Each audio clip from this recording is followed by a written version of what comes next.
এক লোক ওয়াজে শুনছে যে স্ত্রীর প্রশংসা করতে হবে আর সালাম দিতে হবে।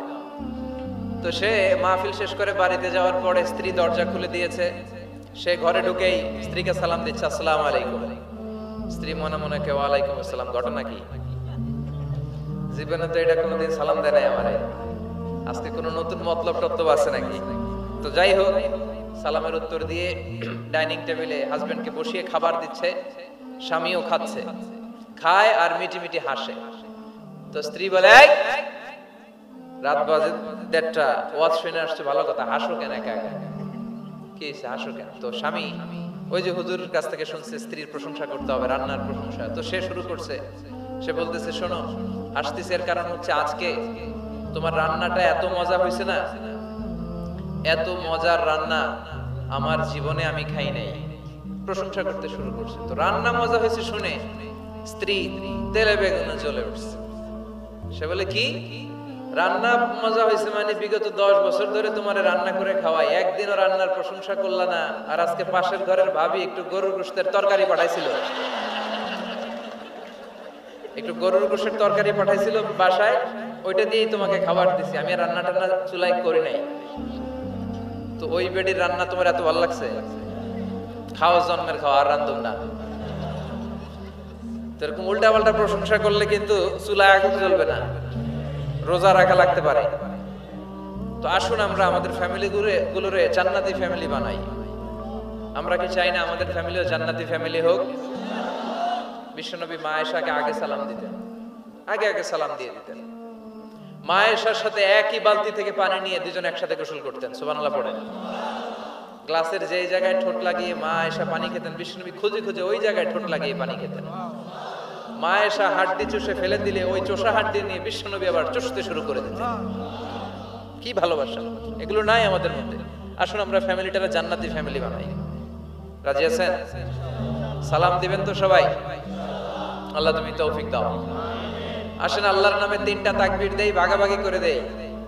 প্রথম তাকবীর দিব বিবাহিতরা, দ্বিতীয় তাকবীর দিব অবিবাহিতরা, তৃতীয় তাকবীর সবাই মিলে। বিবাহিত কারা কারা আসছেন দেখি? অনেক, হাত নামান।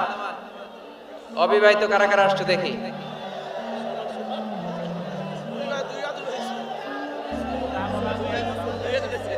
এই 2 হাত তোলা যাবে না, 1 হাত নামাও। অনেক আসছে অবিবাহিত। তো আমি লিল্লাহি তাকবীর বললে প্রথমে বিবাহিতরা পড়বেন আল্লাহু আকবার। দেখি কাদের কেমন পারফরম্যান্স। শুরুতে বিবাহিতরা রেডি? শুরুতে বিবাহিতরা পড়েন লিল্লাহি তাকবীর, মাশাআল্লাহ। এবার অবিবাহিতরা, ওরা কাশি দিয়ে গলা ঠিক করতেছে। অবিবাহিতরা রেডি? বিবাহিতদেরকে হারায় দেওয়া যাবে? এবার অবিবাহিতরা দাও লিল্লাহি তাকবীর।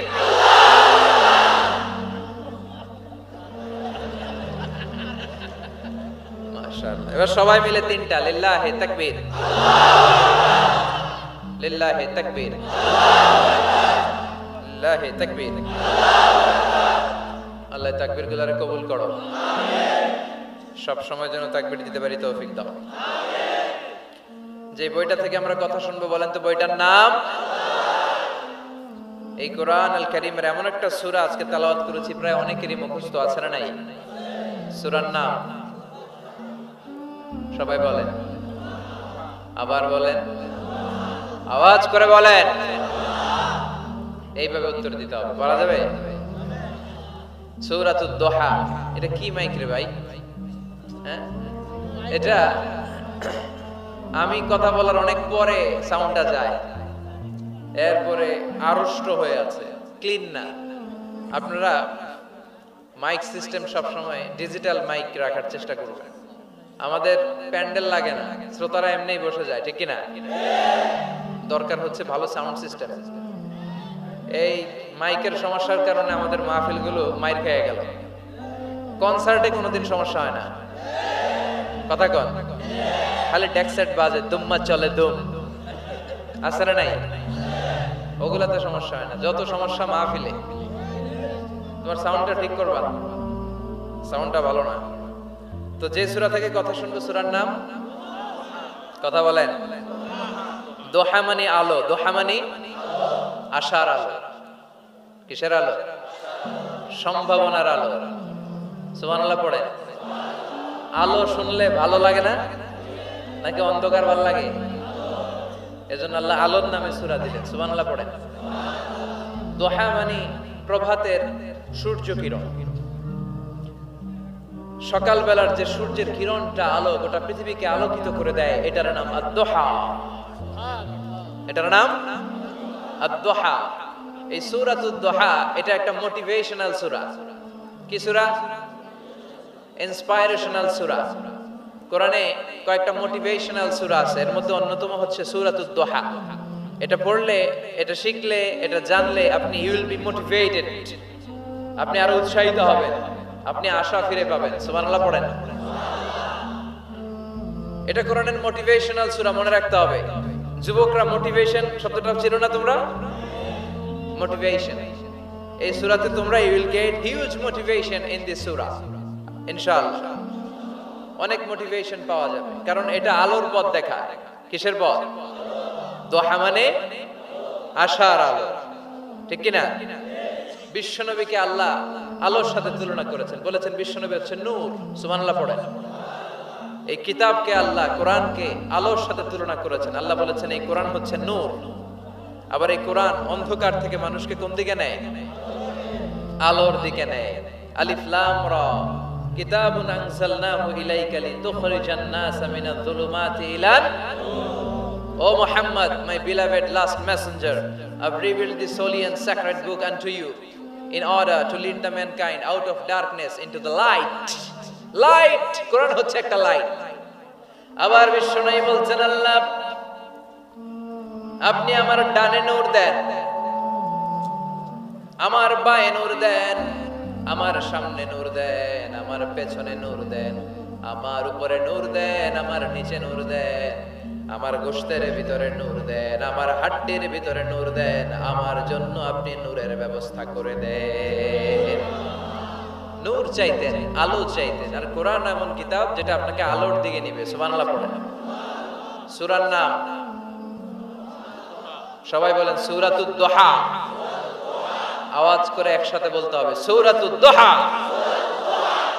আলোর সূরা, সম্ভাবনার সূরা। সুবহানাল্লাহ পড়েন। কি সুন্দর কথা, আশার আলো, সম্ভাবনার আলো। এই সূরার সেন্ট্রাল থিম বা সাবজেক্ট ম্যাটার, সেন্ট্রাল থিম, কেন্দ্রীয় আলোচ্য বিষয় হচ্ছে নিরাশ হবেন না, হতাশ হবেন না, হাল ছাড়বেন না, ভরসা রাখুন কার উপর? মনে থাকবে? এই সূরার সেন্ট্রাল থিম বা সাবজেক্ট ম্যাটার, কেন্দ্রীয় আলোচ্য বিষয় হচ্ছে নিরাশ হওয়া যাবে না, হতাশ হওয়া যাবে না, হাল ছেড়ে দেওয়া যাবে না, ভরসা রাখতে হবে কার উপর? এজন্য আল্লাহ আলোর কথা বলেছেন। সুবহানাল্লাহ পড়েন। এই সূরা নাজিলের একটা ব্যাকগ্রাউন্ড আছে, শুনবেন? কোন প্রেক্ষাপটে নাজিল হলো শুনবেন? এই সূরাটা হচ্ছে সূরাতুদ দোহা, হচ্ছে মাক্কি সূরা। কি সূরা? সবাই কয় মাক্কি সূরা, এবং মাক্কি যুগের একেবারে শুরুর দিকে নাজিল হওয়া সূরা। বিশ্বনবীর কাছে কোরআনের শুরুর দিকে যে সমস্ত আয়াত নাজিল হয়েছে বিশ্বনবী প্রচার করেছেন, কারণ আল্লাহ বলেছেন বাল্লিগ মা উনজিলা ইলাইক, নবী আপনার কাছে আমি যা নাজিল করেছি প্রচার করে দেন, প্রচার করে দেন। তো যাই নাজিল হতো বিশ্বনবী প্রচার করে দিত। হঠাৎ করে কোরআন নাজিল হওয়া বন্ধ হয়ে গেল, আর নাজিল হয় না। বিশ্বনবী he started to miss the revelation, কোরআনকে খুব মিস করতে লাগলেন। কিরে, কি সুন্দর জিবরাইল আসতো, কোরআন নিয়ে, ওহী নিয়ে, আসে না কেন? নাজিল হচ্ছে না কেন? এখন বিশ্বনবী কোরআন পেলে কোরআন প্রচার করত, কোরআনের আয়াতগুলো সবার সাথে শেয়ার করত। এখন নাজিলও হয় না, শেয়ারও করতে পারে, প্রচারও করতে পারে, প্রচার কার্যক্রম বন্ধ। কাফেরদের মধ্যে গুনগুন শুরু হয়ে গেল, মুহাম্মদ তোর রব তোরে ভুলে গেছে। নাউজুবিল্লাহ কইবেন না? তোমার রব তোমারে ভুলে গেছে, তোমার আল্লাহ তোমার উপর অসন্তুষ্ট হয়েছে। কোন বর্ণনায় এসেছে 15 দিন, কোন বর্ণনায় 1 মাস, কোন বর্ণনায় 3 মাস, কোন বর্ণনায় 6 মাস ওহী নাজিল বন্ধ ছিল। বিশ্বনবী ওহীকে মিস করতে লাগলেন। ঘটনা কি? ওহী নাজিল হয় না কেন? আমি এখন কি প্রচার করব? বিশ্বনবী আর কিছুই প্রচার করতে পারছেন না, নাজিলও হয় না, উনিও প্রচার করতে পারেন না, কারণ বিশ্বনবী তো মন গড়া কিছু বলেন না। বলেন, ওয়ামা ইয়ানতিকু আনিল হাওয়া ইন হুয়া ইল্লা ওয়াহয়ুন ইউহা। আল্লাহর ওহী আসলে বিশ্বনবী বলে, তা না হলে বিশ্বনবী বলে? বিশ্বনবী যাই নাজিল হতো প্রচার করে দিতেন, যা তোনার উপর অবতীর্ণ হতো মানুষের সাথে শেয়ার করে দিতেন।